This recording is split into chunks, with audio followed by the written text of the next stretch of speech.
Well, good morning from Taipei, Taiwan, y'all. So this is my next country, and I got in a little late last night, and my first full day here I'm gonna spend with the Garden of Hope, and I'm gonna do an interview, and they're gonna give me a tour of their facility here in Taipei, and I'm really looking forward to working with them and making a video for them. They're all about trying to end violence against women, and they're advocates against child endangerment and sex trafficking and all sorts of just really nasty stuff that nobody wants to see happening. So can't wait to get in here. It's right behind me, and yeah, let's hear what they have to say.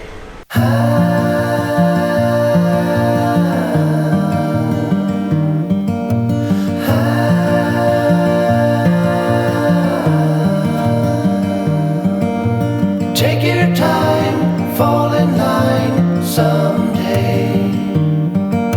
It's hard to win, hard to pin one day.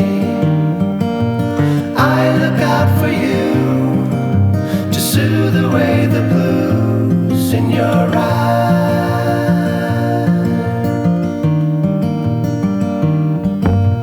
Take a stand, move your hand someday. No disguise one day. I look out for you to soothe away the blues in your eyes. In your eyes. 每个县市都有服务据点。我们现在大概在17个县市，大概有60几个服务的据点，所以几乎全台湾几乎都有了啊。So currently, our service center across Taiwan, there are around 60 service center across 17 city or counties. So that's almost every city and counties in Taiwan. 那我们大概有快20个庇护。So there are currently 20 shelters in Taiwan, and besides shelters, we also have a counseling center. We call it a Dandelion Counseling Center, and also we have a law service center to provide counseling, legal counseling for women or other people who need to go through the legal procedures.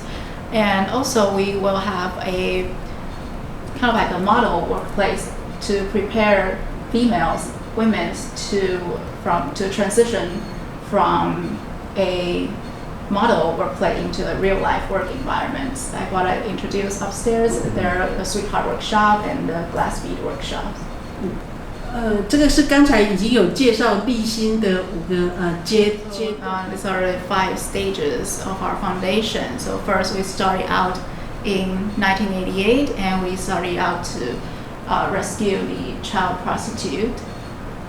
And we established a halfway house for it's a shelter to protect the girls who have been trafficked into the sex industry. So the second stage is the movement against child prostitution.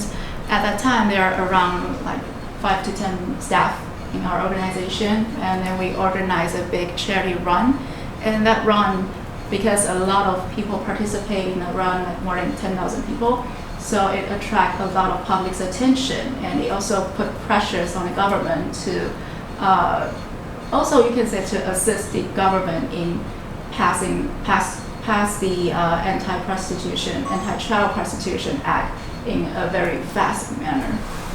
So after the second stage, we receive a lot of public attention and also a lot of public support, including some of the corporations' support. So a lot of funding and a lot of resources come in, and that's why we were able to transition into our third stage.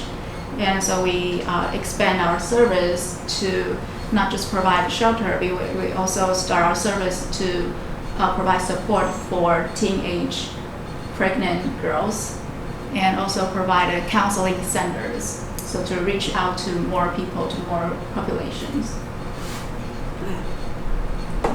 So throughout our decades of service in providing shelters and protection centers, we think that by merely just protecting them, what we can do or what we can achieve is very limited.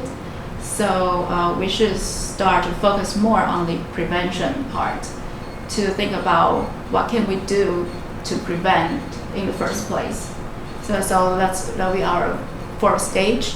So except for what we can do to prevent bad things from happening. And so during this stage, we started to focus on events such as celebrating the Girls' Day.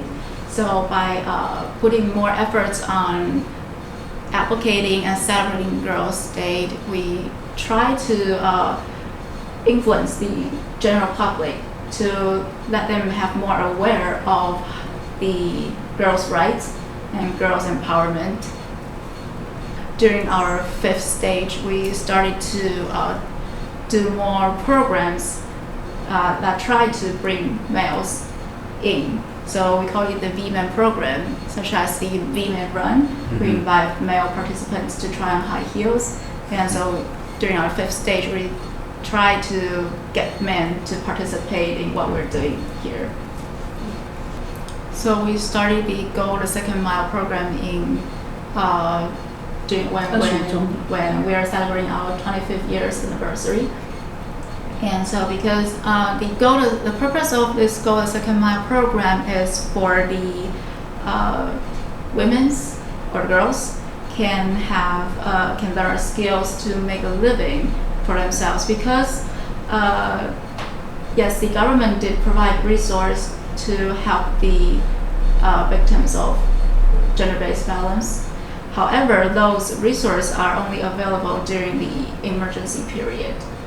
It's not a long-term support. However, their issues is a long-term one. So we found that we need to accompany them to go the second mile, to provide them in terms of housing, in terms of rebuilding their relationship, in terms of being able to support themselves or their family economically. So that's all this program is about.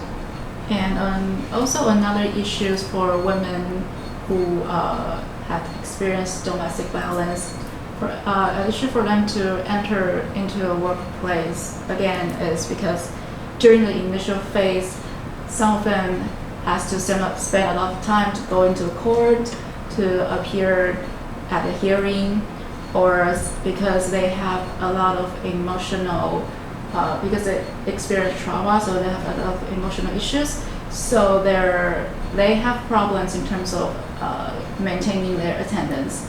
So our preparatory workplace, the Sweetheart Workshop and the Glass Bead workshops, can cope with their issues because we understand what they're going through. So we will provide a more suitable work terms. I know work terms for them. Yeah. So originally our foundation focused on emergency service, providing emergency services such as shelters for the victims, and now we're focusing more on educating people how to prevent and how to live a new life, to develop the new skills after things happen. In Taiwan, October 11th is the Girls' Day. So right now each year we'll celebrate our Girls' Day, and also we work a lot on the Asian Girls Human Rights and Asian Girls Empowerment Program, because we realize that this issue does not only appear in Taiwan.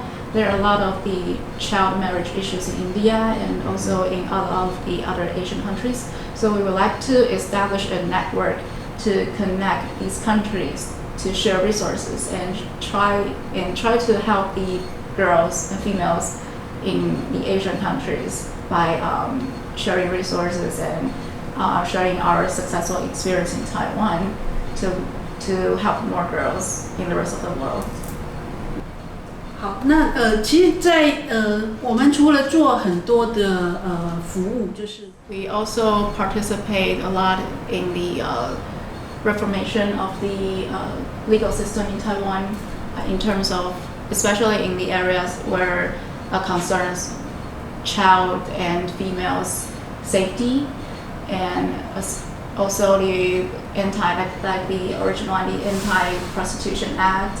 And so these are the some of the act and policy changes that we have participated in.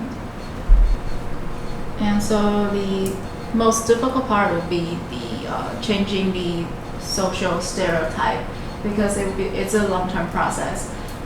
And throughout the past 20-30 years, there's a lot of improvements, but we think there's still much more that can be improved. And in terms of the legal parts, Taiwan has done a lot in terms of pushing a lot of the act, a lot of the regulation to be passed, anti-child prostitution and protection about protecting victims from domestic violence. However, we still have issues concerning with how to put the law into practice. So, of course, one thing we really look forward to is to really plant a seed on campus in terms of fighting against gender inequalities. Because we think that through educating the younger generation, we can achieve the goal of creating a society that's gender equal. Okay, thank you. Thank you so much. All right, y'all, so I just got done with Garden of Hope. It was an amazing meeting. They're a great group, and they have offices all over Taiwan, especially in Taipei.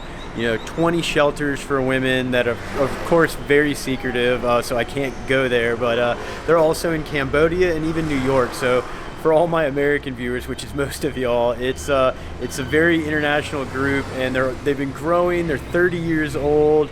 It's just a very positive thing to see that they're trying to fight the good fight. So I implore all of y'all to get out there and try and give them some time, maybe donate a little bit of your money if you can, and of course, if you're around the Taipei area, buy some of that delicious looking chocolate. I didn't get to sample any of it, but I highly recommend you guys just support them any way you can. But I gotta get back and do a little bit of editing, obviously, so with that said, we'll see y'all tomorrow.